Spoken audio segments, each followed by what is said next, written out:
El diluvio realmente no fue un evento global, sino que fue uno regional. ¿Verdad? Y cuando estamos hablando de esto, es muy importante no decir, o muy importante dar a entender que un diluvio regional no significa, ¿verdad?, que hubiera sido nada más un charquito, ¿verdad? Que hubiera sido una piscina, ¿verdad? Estamos hablando estaríamos hablando de un diluvio que cubrió toda la región del Mediterráneo. So, Mike, we have a bunch of questions already. Great questions. Tenemos un montón de preguntas ya, excelentes preguntas. And the reason why these questions are so great is not because they're because we want to sweet talk our audience, right? That, oh, you got great questions. No, it's because these guys right here have been consuming your content. And they're becoming really familiar with your content, and they have great questions. So, la primera pregunta que tengo para Mike viene desde YouTube y es de Carlitos Crowder. Y Carlos pregunta, si el diluvio mató a todos los descendientes de los hijos de Dios y las hijas de los hombres, ¿de dónde aparecen los gigantes como Goliat? So this is actually an answer that you give in Reversion Herman. Is about the if the flood killed all the descendants of the sons of God that made it with the daughters of men, where did the giants that Goliath descended from appeared? How did they appear again, or where did they come from? Well, I talk about this in chapter 23 of Unseen Realm. And there are basically three ways to approach this question. And the question was asked a long time ago. I mean, ancient texts actually get into this very same question. And so the answers that I'm going to give are things that you will actually find, discussed not just today, but also in the ancient world. Diego. Yeah. Él, bueno, sí, Él habla de esto en el capítulo 23 de Unseen Realm, ¿verdad? Del mundo invisible. Y hay básicamente tres maneras de abordar esta pregunta. Esta pregunta, de hecho, no es nueva, se encuentra en muchos textos antiguos que ya venían haciendo esta pregunta. Y por lo tanto, la respuesta que él va a dar también es una respuesta que tratan en estos textos antiguos y que se puede encontrar de esta forma bibliográfica. So the first of the three are that Noah or someone in his family was, infected or part of the problem. Okay. Now this idea is usually denied today because in Genesis it says that Noah was pure, in his generation. He was, unblemished and so on and so forth in his generation. The issue is, though, that generation in that verse in Genesis 6 is not the normal word used for lineal descendant generations in the Bible. Like in Genesis, we have the phrase, these are the generations of, and then we get somebody's family, history. That's actually not the word used in Genesis 6. The normal word is 𝗡𝗨𝗏𝗏 in Hebrew. These are the generations of, and then you get the family line. The word here is door, okay, and it means, except for maybe one verse, one instance, it means sort of the generation at the time. Like if I say, I grew up in the generation of the 70s, okay, that has nothing to do with my family members and my genealogy. It's the time period in which I live. And so the idea would be not that all of Noah's descendants are unaffected by Genesis 6, 1 through 4, but that in this generation, he alone, had not been. He was not a participant or not affected in some way. So that opens the door, conceivably, to someone in his family, one of his sons or his sons' wives, essentially being victimized by the sons of God. Now that view you'll actually see in ancient texts, but it will also include Noah. So there's one ancient text that has Noah being a giant, again, to answer this flood question, that Noah himself sort of carried the problem with him on the ark. You have other instances where there's a question about Noah's lineage or Noah himself. Again, but today that's usually not, how people answer this question. The second view is that the flood was not global. A regional flood is hundreds of thousands of square miles that would have covered the Mediterranean. Now, on my website, I actually, as sort of a thought experiment, I posted something a couple of years ago on how you would defend a regional flood using nothing but the Bible. It's not that hard to do. And here's the key verse. The key verse is in Genesis 9. I'm just going to read it in, this will be ESV, but of course Diego will translate it. Genesis 9:19 says this. This is after they get off the ark. They're talking about the sons of Noah. It says, these three, Shem, Ham, and Japheth, were the sons of Noah, and from these the people of the whole earth were dispersed. Now the phrase whole earth there is exactly the same as you see in the flood account for the whole earth being flooded. But the problem is the descendants of Shem, Ham, and Japheth are listed in Genesis 10, and those nations do not cover the entire globe.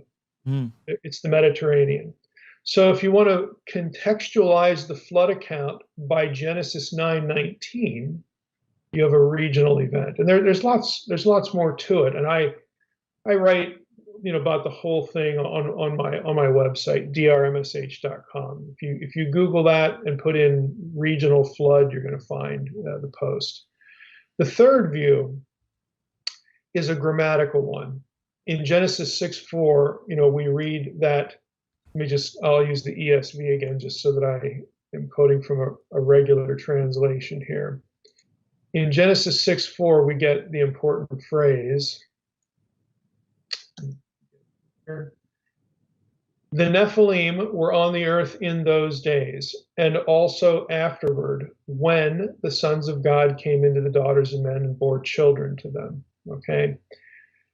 Now, ESV has when, but grammatically, there's a particular verb form, came into, and it's followed by a very specific Hebrew particle. And Hebrew reference grammars have pointed out that when that particle is followed by a verb of this particular form, it's an imperfect.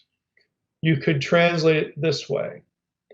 The Nephilim were on the earth in those days, and also afterward, whenever the sons of God came into the daughters of men.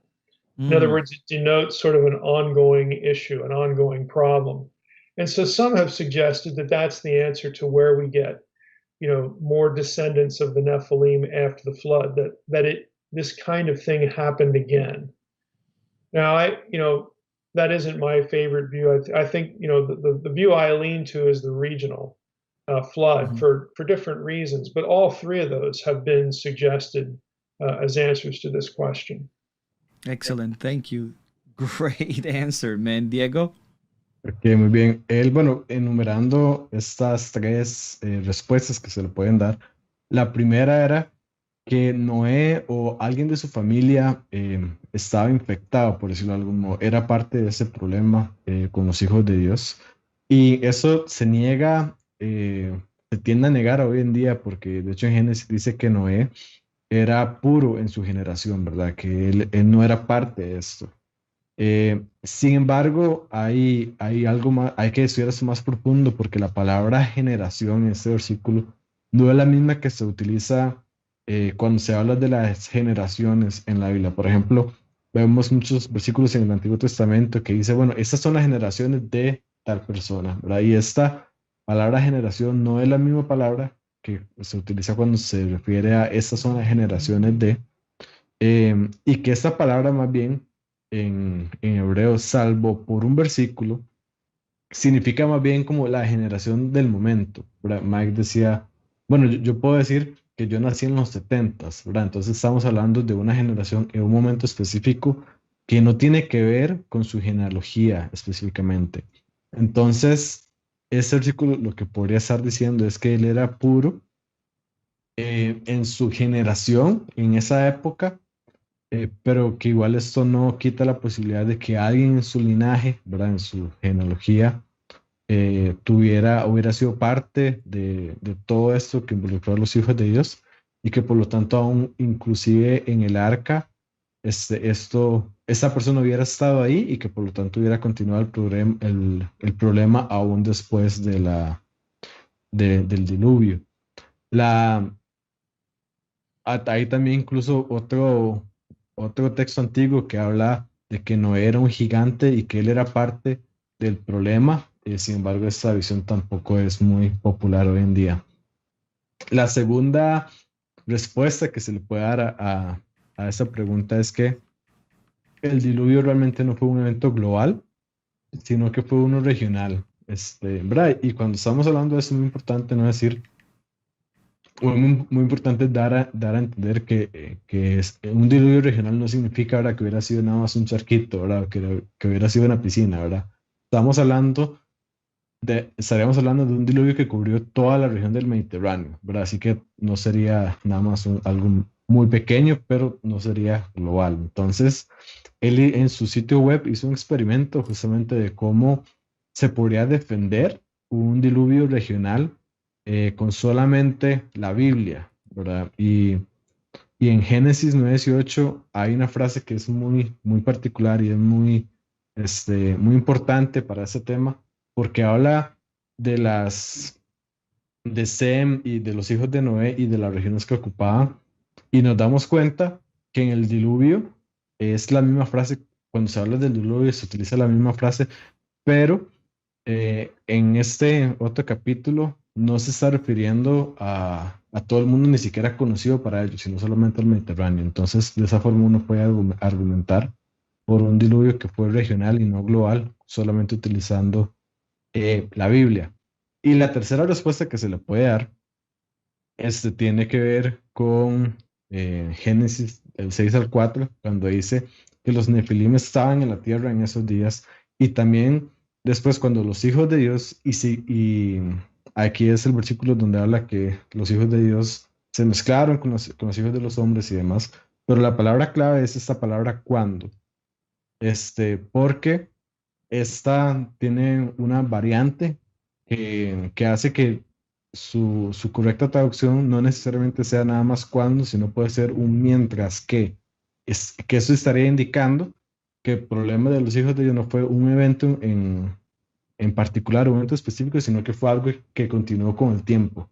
Entonces tendríamos varias intervenciones de los hijos de Dios a las hijas de los hombres, y por lo tanto el problema podría seguir ocurriendo aún después del diluvio. Esta no es su respuesta favorita, él se inclina más hacia la del diluvio que fue regional de la zona del Mediterráneo.